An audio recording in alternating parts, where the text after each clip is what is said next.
right, we're gonna start the home inspection here, unit 46165. We're starting the attic, so plenty of insulation up here, no problem, no staining up in this sheathing, as you can see. They have this open duct vent or pipe that comes from the ventilation, the gable vent, all the way over here. Technically it helps to circulate air, but it's not really necessary, but it doesn't hurt anything either. So this is the air handler. This is what pushes the air throughout your house. So far so good. We got some heat temperature and some good temperatures from the AC. Basically we need a light bulb, light up here.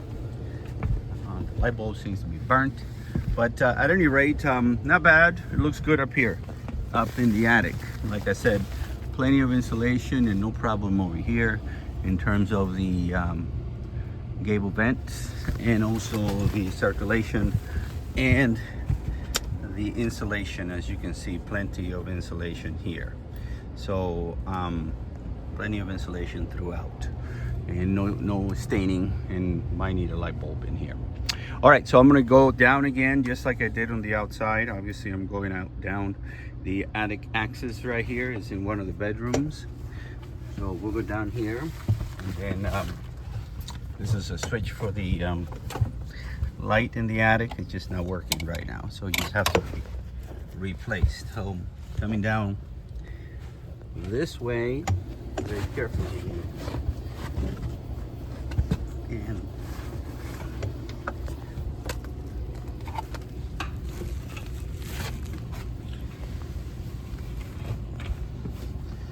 I can show you some more of the attic as I go down.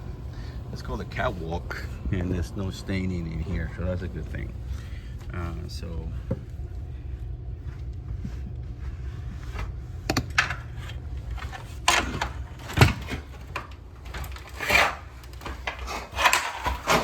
Okay, here we are. So this is from the attic access. So I start in one corner of the house, usually at the entrance here.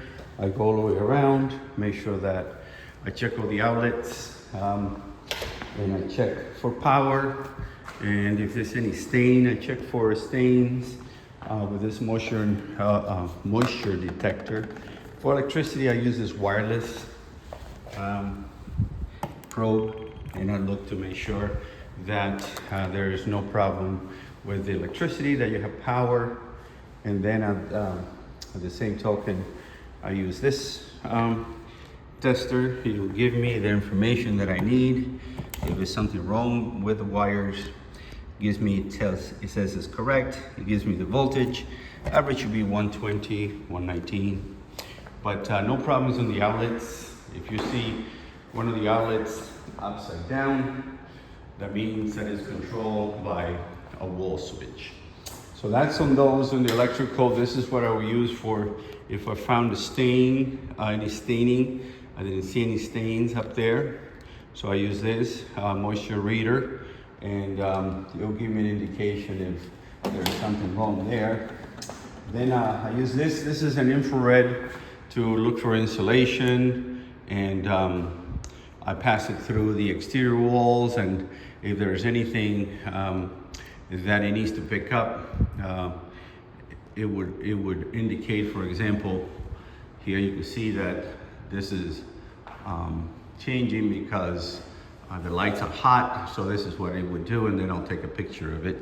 But no problem insulation wise. And this would be for carbon monoxide detection, and this is what I use for carbon monoxide. But you have no gas, nevertheless I would say to have a carbon monoxide detector in the garage in the event that the car gets left running. So I went all the way around, and then continued all the way around the perimeter. I came over here to your kitchen. I checked all your appliances, everything works. The ice maker did not get any water. Most likely it is shut off in the back. No oxidation underneath here, so No problem with the shuttle valves in there. They're in good shape. The garbage disposal works fine. This is a little bit loose here at the base. Here at the base, as you can see, this needs to be secured. When I came inside here, I started the dishwasher. I closed the soap dispenser. The soap is already opened, which means that it did the whole cycle. Like I said, we're going all the way around. I check all the windows to make sure they're open and closed, especially the double hung windows. Sometimes the restrainer doesn't really holds it up and it comes down. So that's the case on this window only. Here is the master bath. I looked underneath here and there's some corrosion on these valves. Probably best if we could look at it from here. But there's some corrosion on the shuttle valves. You can see that. That's the common denominator for all of them in all the restrooms. This toilet right here in the master is it's leaking from the tank. So basically I flushed it and I shut off the water to the tank, and I will get in touch with the listing agent to let him know that I did that. So as I continue here, right through this Jack and Jill bathroom here, like I said, I looked, it's a little bit of corrosion underneath here as well, right here. In all the restrooms, they also need to do something with the strainers. Might need to be cleaned because it's restricting the water flow. Okay, as I continue here, for the laundry room, we check for power and we check for water supply to it, and we notice that the dryer vent is disconnected. It's a matter of connecting it to the back. We're back here in the garage. We don't do anything with this other than there is a filter here you change from time to time. This is supposed to be a vent. I'm sorry, a drain line, not a vent. A drain line for the water softener. If it was a different system, it looks like they took out the softener and they just put a filtration system here. Hot water heater says it was changed in 2009. Based on the serial number, it looks like it was 2009. It needs a drip pan. It's just in the event it starts dripping, leaks. It holds the water here. A little bit of damage here, but that is absolutely dried right now. No problem there. On this service door, we have a little bit of water right here, damage on the door and on the frame. Is not termites. There's no termites or no evidence of termites. It looks like they probably have treated for termites. Well, going all the way around, there might be a stain here, but that looks like a bad painting job. The garage door opens and closes with no problem. And as you can see, I also checked for the sensors. It's a post-tension slab, which means that you cannot cut or drill. But again, if you need to attach something, you might have to probably just glue it in place. Okay, so let's go back inside the house to give you a conclusion on everything that I found. That way you know what I know. Let's come over this way. The ceiling fans, we might have to get the remote controls, but I did put them on manually. That one I had to pull the chain right through, but it works. So that's that.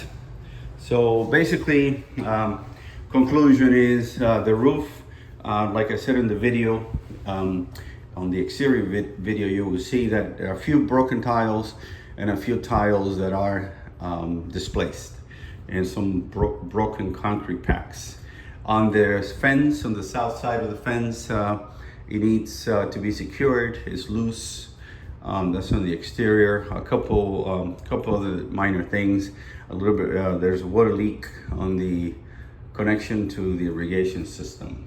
Then on here in the interior, like I showed you, the plumbing will be all external, so that's a good thing. It was just replacing the quarter turn valves, so there's nothing internal. In other words, no underground leak. And I know that because I looked at the water meter, and if it was running, then it's an underground leak. The irrigation system, like I said, needs to be taken, take a look at. The timer doesn't work and the connection is leaking. Continue here on the interior. All your electrical works. I didn't see any problem with electricity other than you missing some light bulbs, and the fans need to be adjusted. A smoke detector, as you heard, chirps, goes beep, and probably batteries need to be replaced. All the appliances work. We just need water to the ice maker or the water dispense in the refrigerator. All right, I'll send you the report. If you have any questions, I'll be glad to help. Bye-bye.